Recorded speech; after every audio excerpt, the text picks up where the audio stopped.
Un servicio para vos, para que te informes, para que tengas en cuenta, por ejemplo, cómo llevar a cabo distintos trámites en ANSES. Ya está con nosotros la abogada provisional Liliana Matus, bueno, que va a estar con nosotros a partir de todas las semanas. ¿Cómo estás, Liliana? Bienvenida. Hola, Lucas, buen día.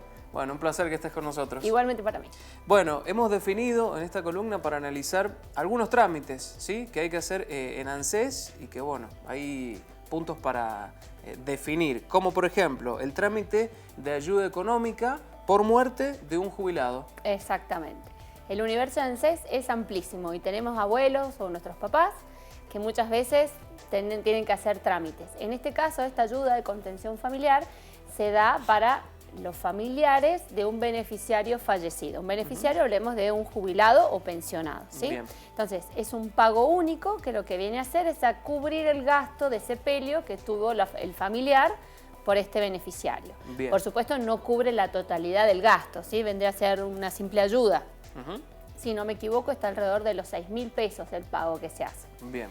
Es importante recalcar que este trámite lo piden por turno a través de la página de ANSES o llamando al 130 y quien saca el turno tiene que ser el titular de la factura. Eso es un dato muy importante porque no es lo pongo a un pariente o a otro, sino lo tiene que sacar el turno la persona a nombre de quien salió la factura, ¿sí? Bien, perfecto. Y otros datos que tienen que tener es el CUIL del fallecido y el número de beneficio, que es el número de jubilación, que eso salen en los bonos de cobro del jubilado, aparece CUIL y número de beneficio. Bien. Son datos que se los van a requerir al momento de sacar el turno y luego en la presentación. Bien, entonces este subsidio de contención familiar es un derecho, digamos. Es para un todas. derecho. Bien, perfecto. ¿Qué es lo que pasa? Muchas veces, por ejemplo, la factura viene a nombre de un hijo o de algún nieto, esa persona va a cobrar el dinero.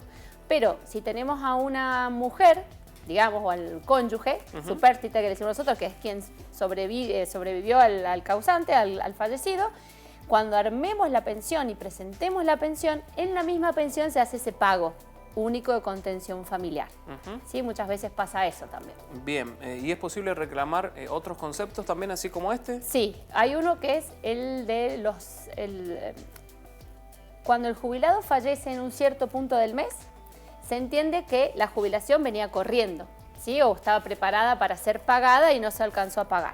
Entonces eso son los beneficios devengados no pagados. Por ejemplo, el jubilado tenía que cobrar el 10 y falleció el día 5.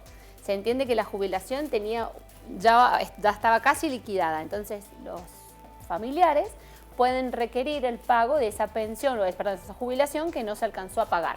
O el proporcional, ¿no?, a la cantidad de tiempo que hubo entre un pago y otro. Bien, ¿y qué pasa con la jubilación o la pensión, por ejemplo, de esta persona que falleció? ¿La puede reclamar en continuidad, por ejemplo, el hijo que lo cuidó, la pareja, etcétera? Ese es un tema súper interesante y es muy bueno hacer la pregunta que me hiciste. Las pensiones, pueden ser por fallecimiento de un jubilado o por el fallecimiento de un trabajador en actividad, ¿sí? En principio se encolumna en la mujer, ya sea cónyuge o a la antigua concubina o la conviviente. Claro. ¿Sí? Y a los hijos menores.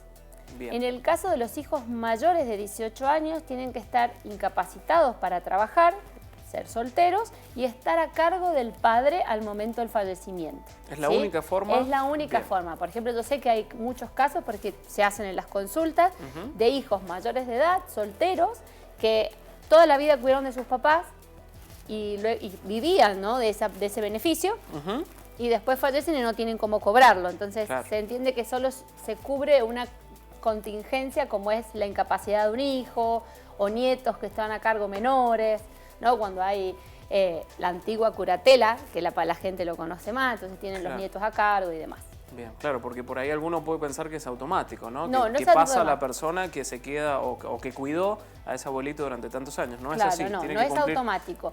Hay que iniciar el trámite de pensión y, por supuesto, estar dentro de las personas a las cuales tienen derecho a esa pensión.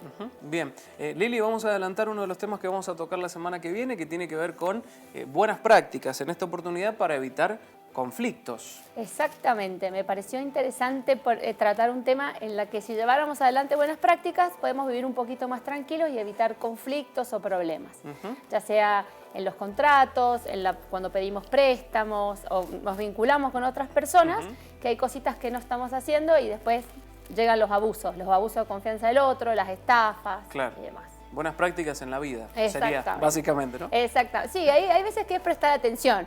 Por ejemplo, si sacamos un préstamo, ¿cuándo es el vencimiento de la última cuota? Porque, por ejemplo, en los casos de los abuelos piden préstamo y llevan años y años que le descuentan. Y tal vez lo habían pedido en 12 cuotas y llevan 24, 36 cuotas y le siguen descontando. Entonces, por ahí controlar eso hace que todo cambie. Bien, lo tratamos la semana que viene. ¿Cómo no? Gracias, Lili, por estar con nosotros. Un gusto.